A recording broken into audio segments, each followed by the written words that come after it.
Tonight, the search continues for a missing Spanish pilot off the coast of St. John's. That story, and I got to say, election night was really fun because I knew it was going to be a tight race, but I had no idea it was going to be this tight.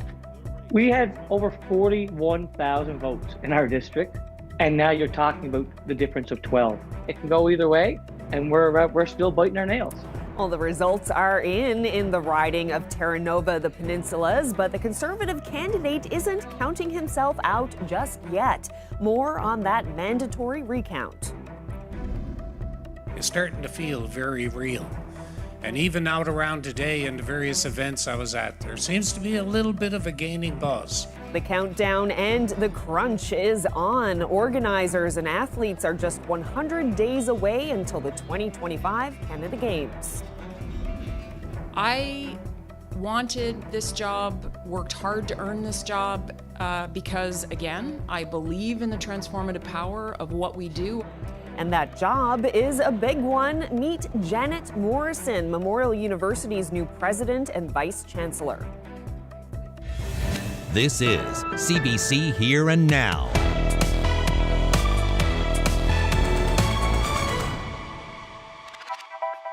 Well, good evening and welcome to Here and Now. Election night is over, of course, but we're still talking about race results. That's because it was too close to call on Monday night. But a day later, we learned Liberal candidate Anthony Germain defeated Conservative Jonathan Rowe by just 12 votes. A victory so small, it automatically goes to a recount. Here and Now's Heather Gillis has more from the riding of Teranova, the Peninsulas.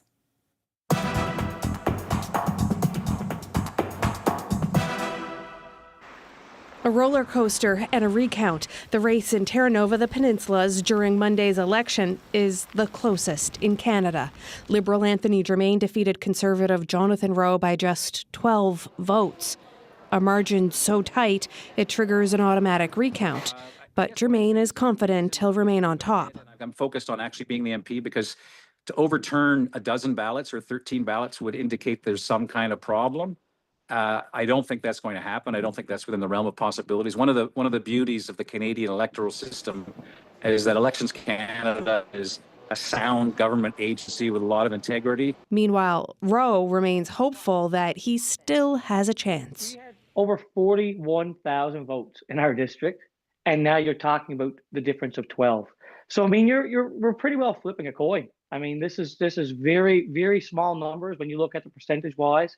And you look at the amount of people that voted. We had record-breaking voting and record difference in that vote. So 12 votes on 41,000 is not a lot. It can go either way, and we're still biting our nails. Elections Canada says an automatic judicial recount happens when the difference between the number of votes each candidate gets is less than 1/1000th of all votes cast. Spokesperson Matthew McKenna says the recount will happen at a superior court in the electoral district. I think it's just a way to sort of satisfy people that everything was done, by the book. McKenna says it's up to a judge to decide if they just check the math from each poll or if they recount every single ballot. Still, he says the outcome doesn't often change.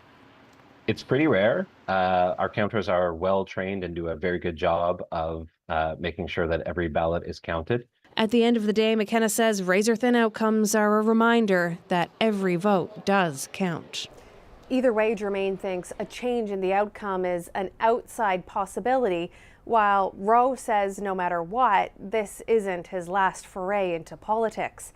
Elections Canada says the recount should begin sometime next week, but can't say exactly when. Heather Gillis, CBC News, St. John's.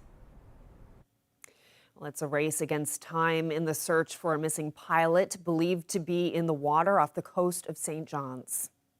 The intent is to carry on with the search until sundown tonight. At that time, all assets involved in the search are going to return to base, and the case is going to be turned over to the RCMP as a missing persons.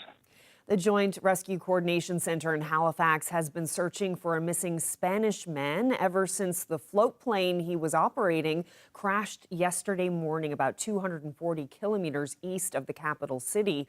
The missing man recently purchased the plane in the United States and was flying it to Portugal. Rescue crews located the crash site yesterday and say if the man isn't recovered this evening, the case will be turned over to police.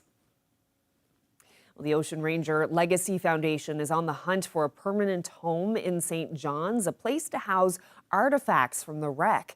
The group was created to support the loved ones of the 84 men who died in the 1982 tragedy. Many of those artifacts have been sitting in an Ottawa museum. The whole repatriation, ultimately will culminate in what we want to be a world-class display that will not only preserve the memory of those who were lost and the families, but also to serve, as a memorial, in perpetuity to everybody in Newfoundland and Labrador as such a critical part of our maritime heritage. Well, in other news, Memorial University has named a new president and vice chancellor. Here Now's Maddie Ryan has more on Janet Morrison, who has already gained the support of the campus students' union. MUN says it searched extensively to find its new president. And with more than 50 applicants in the running, Janet Morrison came out on top. She'll be taking over for interim President Neil Bowes in a matter of months. Budgetary challenges, the erosion of brand Canada globally, incredible, unprecedented disruption, social, economic, technological. Those are facing every post-secondary across Canada. I wanted this job, worked hard to earn this job because, again, I believe in the transformative power of what we do. And the St. John's campus could use a transformation. A scathing report from the Auditor General found millions in much-needed upgrades. There's been budget cuts, tuition hikes, not to mention national controversy surrounding past President Vianne Timmins. Timmins was removed from the position following a CBC investigation into her claims of Indigenous ancestry. Morrison says it'll take time to connect with the community, but her top priority is building relationships. Cultivating a sense of belonging matters. Every single member of the Memorial community, internal and external to the institution, I want them to feel valued and engaged. Morrison is a past president. She oversaw major cuts and suspended 40 programs from Sheridan College in Ontario.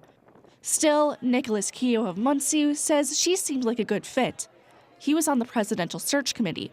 I think that she's willing to take the time to listen, to really work collaboratively with us, because I think that she knows that that's the way to have a functioning university and a successful university. The new president says Memorial offers a unique experience, being the only university in the province. When learners feel connected to an institution, to its mission, to the care, concern, and empathy of the people around them, faculty and staff, deep learning happens. Transformation happens. I really think the potential here, I've worked in this system for over 30 years in Canada, and Memorial has long held the reputation for building strong community. Morrison starts her new role as president of Memorial University on August 11th. Maddie Ryan, CBC News, St. John's.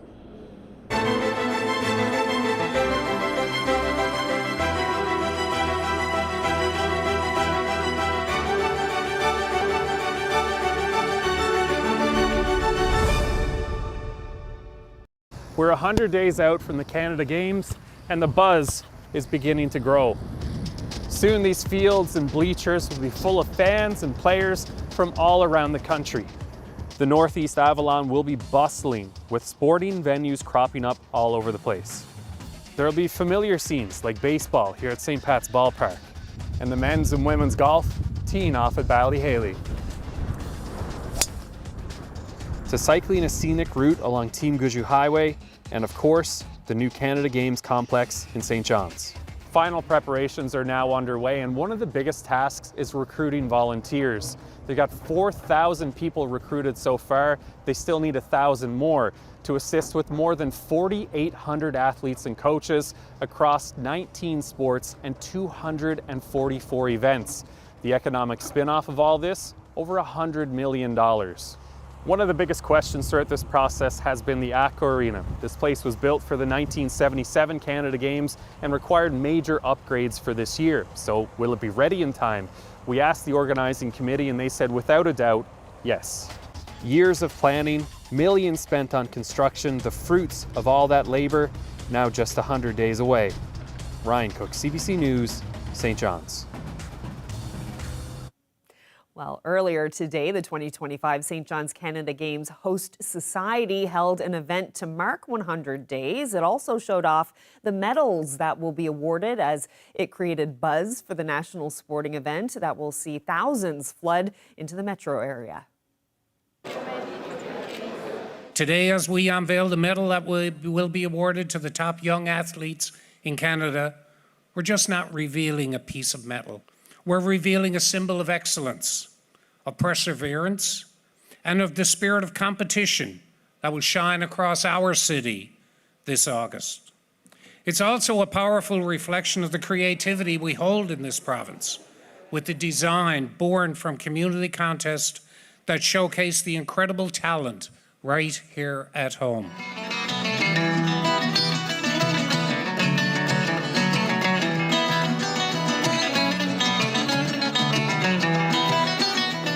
I've had the incredible fortune to visit the two previous cities that hosted the Canada Games in Charlottetown and in Niagara.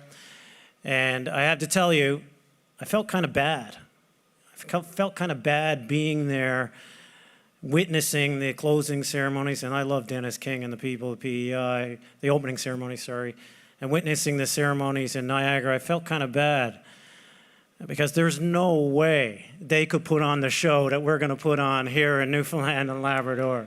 They couldn't hold a candle to the athletes, to the culture, to the show that we can put forward, to the hospitality, to the people, to the backdrops. They're the things that we're renowned for, not just across the country, but indeed around the world. And I have utmost confidence in the people assembled in this room that we will showcase everything that Newfoundland and Labrador has to offer, most importantly of which is our people and our hospitality. So to everybody in this room, thank you for your individual efforts, thank you for your collective efforts, thank you for belief in the project, and thank you most of all for your belief in Newfoundland and Labrador. Well, this countdown also means crews have just 100 more days to prepare the city before 4,200 participants arrive. We asked organizers about what's still left to do. Venues are coming along really, really well. Finishing touches now left to be done. A lot of prettying up and putting the last little bit of lipstick on. They're all in good shape. They're all on schedule. They're all going to be player ready when the games come around, including the Aqua Arena, because I know a lot of people have heard things about the Aqua Arena, but that's falling in place as well. 40 functional areas, that is everything from, planning and transportation, arranging food for over 5,000 athletes, coaches, managers, accommodations, MUN is going to transform. We have 550 bunk beds in a warehouse right now, ready to, supplement that. The areas are all coming together. It's really nice. We're at, final decision making on many of our areas, and so we will still be working right up till right before the games. But the plans are really, really nicely coming together. It's great to see the progress. It's great to see how the teams, many staff are working with volunteer committees now who are helping with that final push, and we will be ready to host the rest of the country. Honestly, this is such an overwhelming feeling of pride and joy and celebration, and to be just that tiny little part of it is beyond real. Going for gold, the brand new design for the 2025 Canada Games medals was unveiled today. We'll meet the designer coming up.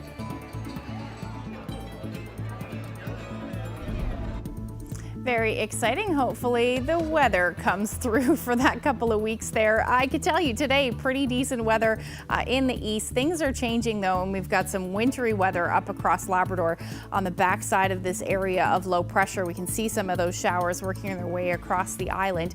Now, temperature-wise, take a look at this difference. Anywhere from 10 to 14 degrees. Now, onshore winds keeping those temperatures much cooler, and we're looking at these cooler temperatures sticking around tomorrow. That is going to bring the potential for some snow in the forecast for most areas, and then another warm up. I'll get into that a little later.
Look at that one over there. Is this good? Yeah, a little bit more. That felt good. Therapeutic almost. There's a wrestling ring down there. What's that about? This is wild.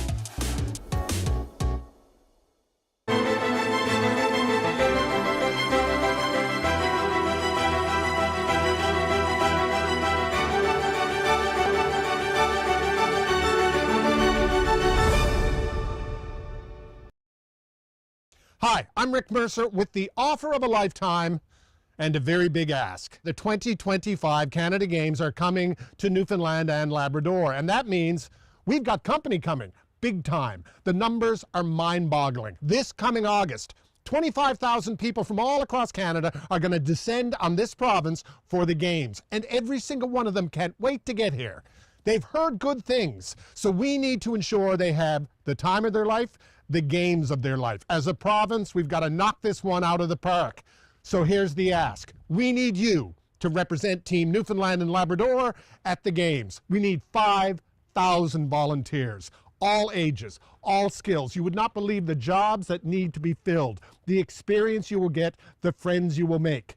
To make these games work, there are so many moving pieces, but the most important piece, the final piece, the mission critical piece is you.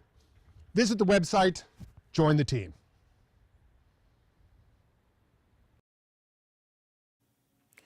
Well, the 2025 St. John's Canada Games Host Society put out a public call earlier this year looking for someone to design its official medals. A Torbay artist rose to the challenge, and her creation was unveiled earlier today. Here's your 2025 Canada Games medals. I didn't hear you say you're ready. I have always been a big fan of the games, always. And, you know, when you're a teenager, you're like, oh, I'm going to dream about competing in the games. And then you get older and you go to university and you have kids and blah, blah, blah. So I always kind of followed along, and there was a post a while back where they were looking for submissions for medals. And I got really excited because, hey, that's my thing. I can do that kind of stuff. So I submitted my design and was really excited and nervous that I might actually be a finalist or something. And then I got this beautiful phone call one day from these two wonderful ladies, and I cried like a baby. I kind of went through the idea of what is sort of a big recognizable icon of Newfoundland and Labrador, and it's such an amazing province with so many amazing things that you could think of, that I sort of narrowed it down to something big, tall, and strong that everybody enjoys: icebergs. So it is a beautifully chiseled iceberg with all of the provinces and territories of Canada are represented by each of the facets, and it's the tip of the iceberg is what you're going to see in a competitor. You're going to see them the day of competition, and the various trials and tribulations and support and everything that came along behind them is what's under the surface, but it's there, and you'll see it. So it was that end of things. To see something go from an initial sketch, an initial idea in your head, you get it out of your head into your hand puts it on a piece of paper, and then somebody makes it come to actual real 3D life. Yeah, I cried like a baby. It was amazing. It was very surreal, unreal. You know when you have a dream at night and you wake up in the morning and you can smell the same things, you can feel the same things, and you're like, wow, that was a very vivid dream. This is like a vivid dream that actually came to fruition in your hand. And it is unreal, and I am so, so honored and proud. And yes, I will cry every time. And I just cannot believe this is the coolest thing I've ever done, ever. To have somebody who just, they strived so hard, they persevered so long, they finally get to that point where they're going to have this amazing experience, and they've done it, and the world's going to see it, and they're going to stand there with a piece of artwork that I made around their neck, and that's their moment of pride. Yeah, blown away. Oh, so lovely. Well, the province gets a new premier this Saturday. Tune in to CBC starting at 2:30, 2 o'clock in most parts of Labrador for live coverage of the Liberal Leadership Convention. Find out if John Hogan or John Abbott will become the 15th premier of Newfoundland and Labrador and lead the party into the next election. You can watch on CBC television or anywhere you stream CBC News. You can also listen live on CBC Radio.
Ashley, it was a stunner of a day out there today. It certainly was here in the east. For sure. We saw lots of sunshine this afternoon. Finally, our turn, because the rest of the island has been seeing some nice weather for at least yesterday anyway. Let's take a look at what the situation is right now. We've got an area of low pressure moving in. That brought some cloud cover earlier today, along with some rain, and that has been moving east for most of the day today. Up across Labrador, this is falling as snow for most of you, but things have cleared out now. For those of you in Lab West, take a look at these shots. So yesterday they were dry. Now we've got some snow in Goose Bay. Wildbush, like I said, saw some snow earlier today. Things are dry for the moment. And we've got some rainy conditions on the west coast and socked in fog on the south coast of the island at the moment. In St. John's right now, dry for now, but things are going to change. Quite nice today temperature-wise, still sitting at 13 degrees. We've got that wind shift, which is why that temperature nearly 10 degrees warmer now, with those southwesterlies anywhere between 22 and 39 kilometers per hour. That southerly flow is going to continue tomorrow, but we're already starting to see some of those temperatures drop on the west coast, and that will continue, and we'll see a more northerly flow as we head through tomorrow. So temperatures right now, 11 degrees still in Bonavista, Vista, 13, like I said, in St. John's. You head towards the south coast, though, very different story, only 2 to 4 degrees. And then up across Labrador, hovering near or even just a little bit below zero for most. And you can really see from the satellite and radar that spinning around that area of low pressure, those showers working their way east. No radar obviously up in Labrador, but we are still seeing some of that snow. Now these showers, some of these a little bit heavy at times, they're going to continue to track across the Avalon and eastern Newfoundland as we head through the next several hours and continue through the overnight. Expect that pretty much all along the northeast coast, most of that snow continuing up across Labrador towards the coast, that eventually changing over to snow, especially for the northern peninsula. We'll see that through the overnight, and that colder air filtering further south as well. So the west coast will see that change over to snow by the time we get towards the overnight and early morning hours. Overnight lows for the eastern half of the island from central east will sit between 3 and 4 degrees overnight tonight, and then the west coast around zero or even just a little bit above. The coldest temperatures, Lab West -14 overnight tonight, -10 in Nain. So into tomorrow, most of us will be seeing much colder temperatures tomorrow. There's a chance that we'll see some showers or flurries through central and even east as well. Most of what falls on the west coast, northern peninsula should fall as snow. Shouldn't be too much in the way of accumulation, but we could see a couple of centimeters, typically just on grassy surfaces because of those temperatures, but it should be very, very wet, whatever does fall. Eventually things will clear out for the Happy Valley Goose Bay area, but you're going to hang on to some of that wintry weather for southeastern portions of the Big Land right through the day, and that will be the case through central areas of the island as well. By the time we get into Friday morning, we'll start to see some relief from that. So temperatures, no surprise, on the west coast are going to stay a little cooler, anywhere from 0 to about +3. Your winds will be out of the northwest and gusting upwards of 60 kilometers per hour at times. Now again, the eastern half of the island a little bit warmer, between 5 to 8 degrees through the day. The wind still out of the south, hence that milder temperatures. They will switch though, but you're looking at between 20 to 40 kilometers per hour. Labrador, lovely for the north and west. Temperatures still on the cool side though, 4 to 6 degrees. Light winds But yeah, for along the strait there, southeastern Labrador, it's still going to be very windy tomorrow. Northerly winds will be gusting upwards of 50 to 70 kilometers per hour. That snow still in effect, or snow still in play as well. So you're looking at some blowing snow through the afternoon. I'll get into the long range forecast coming up a little later.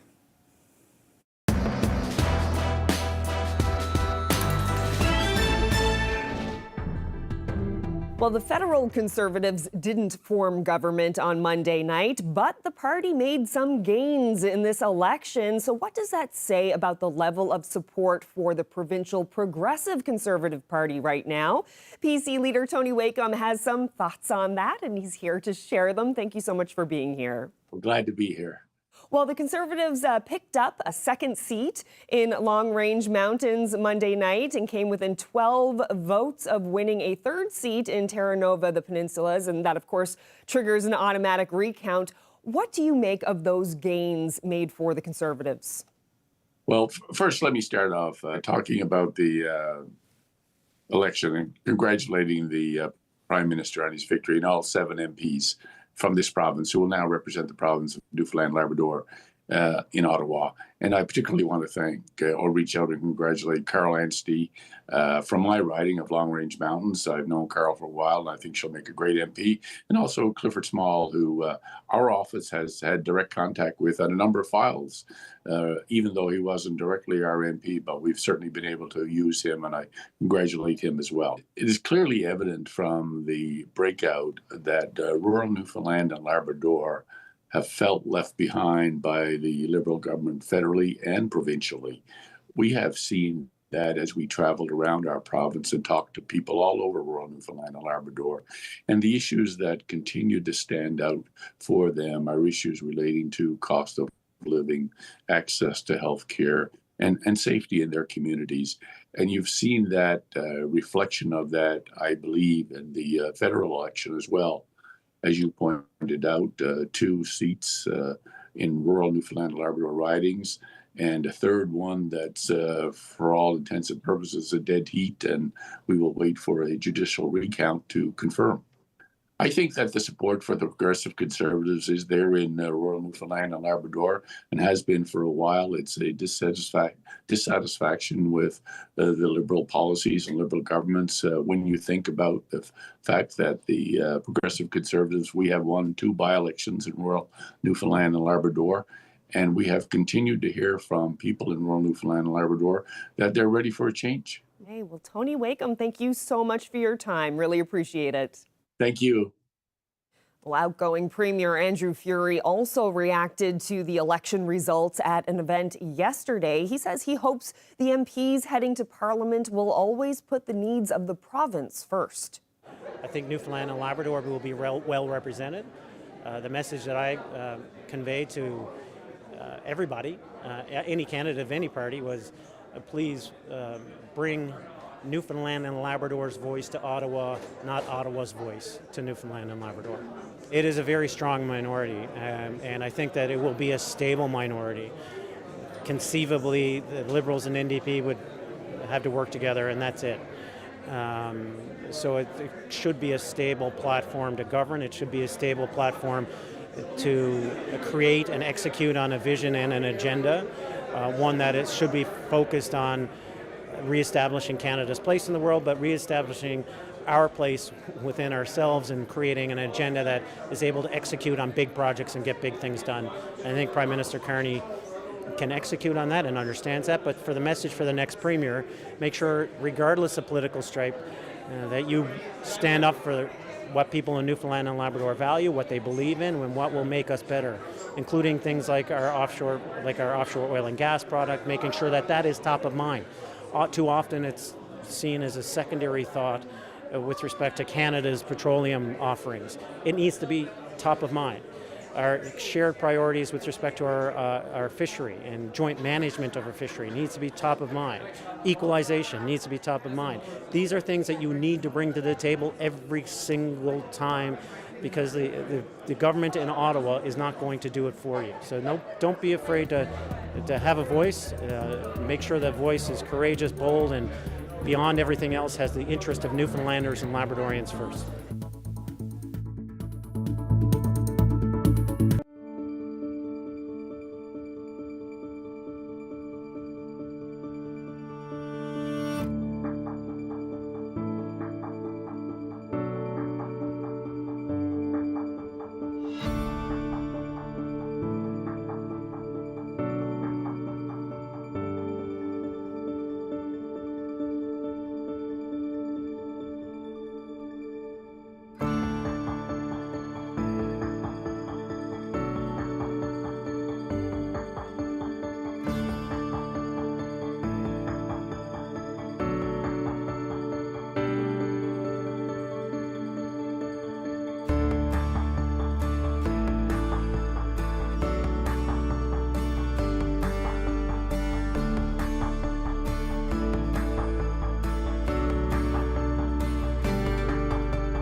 For the first time since 1999, Newfoundland and Labrador will play host to the Canada Games. For years, the city staff and volunteers have worked to get St. John's ready to welcome thousands for the two-week event in August, an event now just 100 days away. Here Now's Jeremy Eaton sat down with the organizers. One of the big things that's going to happen on Wednesday is that we're unveiling our medals, which is a huge, huge deal. And, you know, typical of all our events, we'll have Gusty there. There'll be all kinds of excitement. And the enthusiasm is palpable, and I think people are going to be really enthused and excited about what they see. Venues are coming along really, really well. Finishing touches now left to be done. You know, putting the last little bit of lipstick on. They're all in good shape. They're all on schedule. They're all going to be player ready when the games come around, including the Aqua Arena, because I know a lot of people have heard things about the Aqua Arena, but that's falling in place as well. 40 functional areas that is everything from, you know, planning and transportation, arranging food for over 5,000 athletes, coaches, managers, you know, accommodations, you know, MUN is going to transform. You know, we have 550 bunk beds in a warehouse right now ready to, you know, supplement that. The areas are all coming together. It's really nice. We're at, you know, final decision making on many of our areas, and so, you know, we will still be working right up till right before the games. But the plans are really, really nicely coming together. It's great to see the progress. It's great to see how the teams, many staff are working with volunteer committees now who are helping with that final push, and you know, we will be ready to host the rest of the country. We're on track, and on track means compared to what other games have experienced leading up to the game. So 100 days out, we're closing in on 4,000 volunteers. We need around 5,000.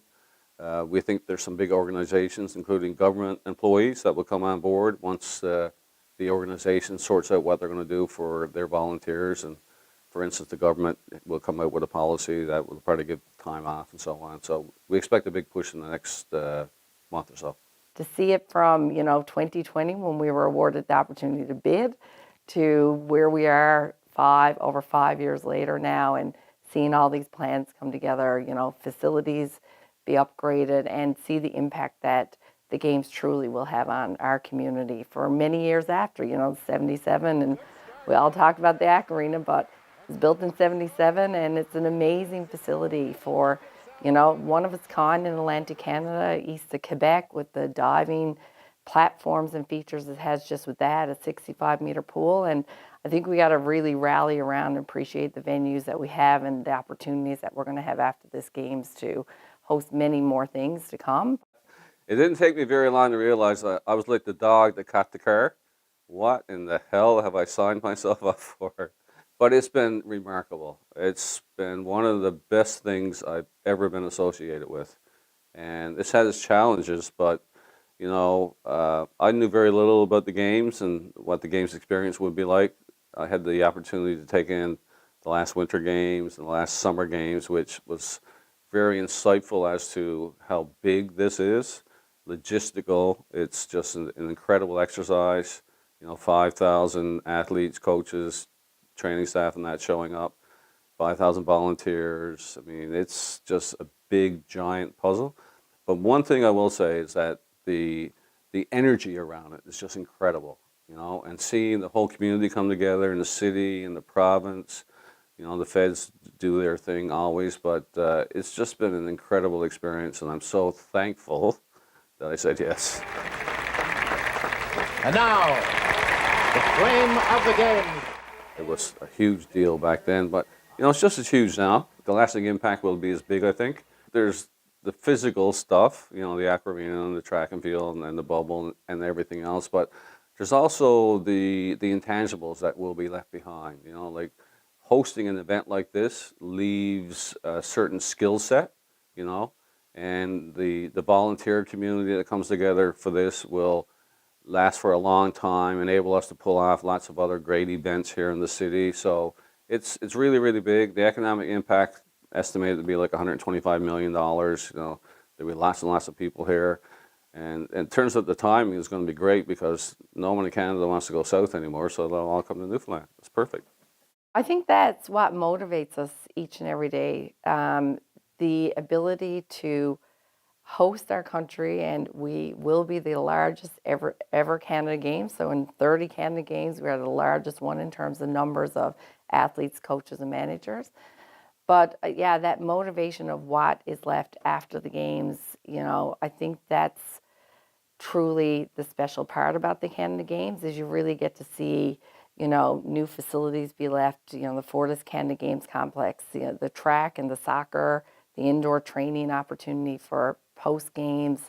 So to see the number of people involved and who have touched this, who will forever, long after the game, say, I helped with this, I was part of this, the impact of the games is so significant, not just the 18 days, but long after the work we're doing, minor official training, just is so significant. The reach and showcasing our province across the country, I think will be a huge highlight, and we know we're definitely on a bucket list for many people to get here. Well, back to some election coverage. Voters in Nunavik in northern Quebec are calling on Elections Canada to investigate after 5 villages reported issues with their polling stations. Some stations closed hours before they were meant to, and others didn't open at all. Samuel Watt has that story. Elia Lauzon doesn't trust the government or the electoral system, but she still turned up in Pavurnatuk to have her say. But I do know it's the smallest right that I have offered to me and fought for me by other Indigenous activists over the course of decades. Only to show up to see polling station staff closing up at 2:30 p.m, 7 hours before they were supposed to. CBC has heard from residents in 4 other villages who say polling stations closed early afternoon. Elections Canada says weather prevented access to some communities and they struggled to recruit local teams. As Inuit, we've had this stereotype with non-Inuit people using us for show, but then when it's actually time for us to be involved, we're not involved. Saluet's Mary Papigatok says she's tired of government officials claiming they're engaging with Indigenous people. She also takes aim at the omission of locals employed at voting stations, plus the lack of voting and campaign information in Inuktitut. Mandy Golmasti, the region's new MP, says she received calls all day from Nunavik and she'll fight for all Indigenous people to be represented. We can file a complaint, we can file a report, but even better, we can now make it a bill. And equal treatment is something Kayla Miko wants to see after she watched a plane with polling station staff on board take off from Quaktuk without her vote. We are Canadians just as people that live down south are Canadian. Voter turnout in Indigenous communities has historically been an issue. In 2021, only 23% of registered electors in Quebec's Indigenous communities voted. Samuel Watt, CBC News, Iqaluit. Well, U.S. President Donald Trump says Prime Minister Mark Carney will visit the White House within the next week. Trump remarked about the criticism he faced from both Carney and Conservative leader Pierre Poilievre during the campaign. I think we're going to have a great relationship. He called me up yesterday. He said, "Let's make a deal." You know, he was running for office. They both hated Trump, and it was the one that hated Trump, I think, the least that won. I actually think the conservative hated me much more than the so-called liberal. He's a pretty liberal guy. But no, I spoke to him yesterday. He couldn't have been nicer, and I congratulated him. But he's a very nice gentleman, and he's going to come to the White House very shortly, within the next week or less. Wildfires in central Israel have shut down the main highway between Jerusalem and Tel Aviv. Some events marking the nation's Memorial Day and independence have been canceled. Drivers on the highway had to abandon their vehicles and flee for safety. Police say 3 communities have been evacuated. Authorities aren't saying how the fires started, but the flames are being fanned by strong winds and dry, hot weather. Stay with us. We'll be right back.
night at this time, we brought you a sweet animal story about Root the turtle who lived at a museum. Well, how about another creature at work? The Summerside Police Force has a new member named Lucy. CBC Nova Scotia swung by the station to meet her. Lucy is a 9.5-month-old golden retriever, and she is the therapy dog, facility dog for the Summerside Police Department. We put an application in last summer to Canine Therapy for First Responders, CTFFR is the name of the organization, and we were lucky enough to find out in January that we were getting Lucy. She doesn't sniff out drugs or chase down people, but she comes to work with me every day, and she's just an emotional support for all the members and for the community. She's been with us now, I think about 2 months, and from the time the first day she showed up at work, had an immediate impact. And she's in training now to become a certified facility dog. So once she finishes her certifications, she'll help support victims through the police investigational process, like sitting through interviews and potentially at some point court appearances as well. And she also provides support to our membership internally here at the police service. It's amazing just to see how she interacts with the members. Like, her first thing she has to do every day is go to the first floor and say hello to everybody, you know, and give everyone a little hello and a little hug.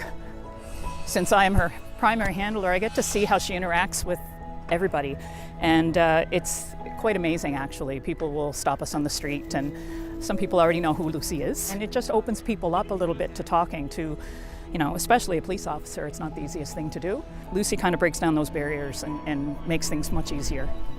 She just loves everyone she meets, you know, and when she does meet somebody new, it's the same reaction that she would give me. So she gives everybody that love and comfort. So I get that every day. I'm lucky enough to be able to have that every day, and I'm so thrilled to be able to share her with the office and the community.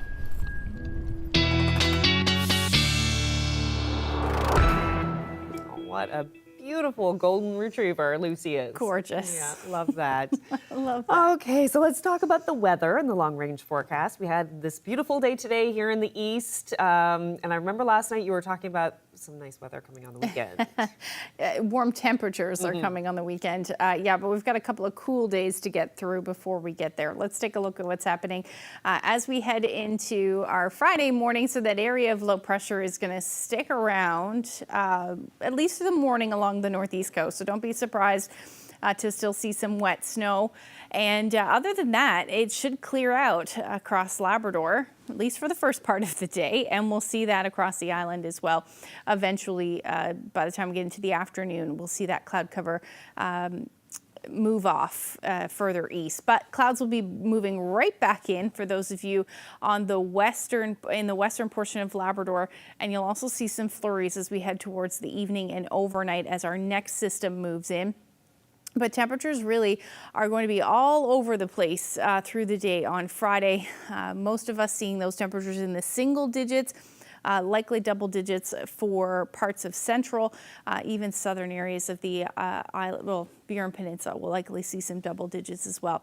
Up across Labrador, anywhere from 2 to 9 degrees, but again, late day, we'll start to see some of that snow move in. For those of you in Lab West, and your daytime high will only sit around 3 degrees through the day. Now, as we head into Saturday, it does look like it will be quiet but unsettled. There's still a chance that we'll see a few showers in the mix here and there across the island, with some sunshine in the mix as well. Up across Labrador with this area of low pressure, it is going to be another snowy day, with the chance of that changing, or which will change over to some rain or end as rain for those of you in the west, and eventually across the Big Land you'll see that happen as well, with more shower activity moving in across the island. Now, overall, daytime highs will sit somewhere between 8 to 12 degrees for most of the island. Now, the northern peninsula, you're going to stay on the cool side of this, only about 3, 4, 5 degrees, and also the chances of some showers, but that will come later in the day. Now for Labrador, You'll be hovering around the 0 degree mark in Nain, which will keep things on the wintry side. Otherwise, showers or flurries for the rest of the Big Land. Here's when the warmth comes. Sunday. Looks like we should see daytime highs in the teens for St. John's and Eastern Newfoundland. Monday, rain and about 10 degrees. Then for Central and Western Newfoundland, you're looking at teens as well, although a little bit more unsettled, dropping back down to the single digits by the time we get into early next week. And, really not a whole lot of movement in the temperatures for Labrador through the day anyway. In the east, Western Labrador, a little bit of a roller coaster, back up to about 9 degrees by the time we get into Monday with a mix of sun and cloud. Our weather photo of the day taken in Musgrave Harbor. Another cute photo. This is Bandit enjoying the beach weather. Bandit, great name. Isn't that great? Love it. Thank you, Sandra, for that. If you have any weather photos and you'd like to share with us, you can do that by sending them to nlphotos@cbc.ca. Great shot. And Ashley, I'm still thinking about Heather from earlier in the show, that artist that designed the Canada Game medals, which are beautiful. But it actually, she was so passionate, it actually got me really excited for the Canada Games. The story of that, I think, was incredible, the whole iceberg. And it was wonderful. And very exciting. Her passion and her emotion and the skill and all of that we're going to see on display during the Canada Games, it's just, it's a lovely thing. And I think it's going to be great fun. 100 days out. Completely agree. All right, that's it for us. Thank you so much for watching. Good night.